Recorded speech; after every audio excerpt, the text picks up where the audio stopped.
Rent will be hard to pay for many New Yorkers this May 1st, and that's just days away. But there are some options to help alleviate the burden. 2/3 of New York City residents are renters. Jay Sani is a landlord-tenant attorney in Manhattan's Flatiron District. Try to work something out with your landlord. As many New Yorkers are being faced with a financial fallout due to COVID-19 and struggling to come up with money to pay their rent on May 1st, Sani says communication with your landlord is key. A lot of landlords are working out deals with their tenants, so one possibility might be, for example, using your security deposit that you have on hold with the landlord, using that as 1 month's worth of rent. Right now, the CARES Act prohibits landlords from giving eviction notices to their tenants, but tenants still have an obligation to pay their rent. Or applying to public assistance. As calls to cancel or freeze rent are getting louder and a rent strike on May 1st is looming, keep in mind, if you are going to strike, just keep in mind that you are opening yourself up to liability for non-payment cases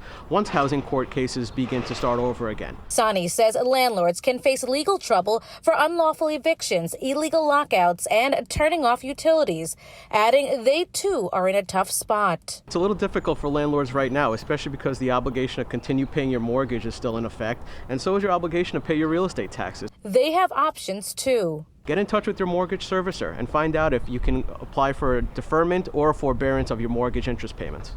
And in New Jersey, an executive order was signed allowing renters to use their security deposits to pay their rent. Here in New York, Mayor Bill de Blasio is calling on Governor Cuomo to do the same. In Midtown Manhattan, Jennifer Bisram, Pix 11 News.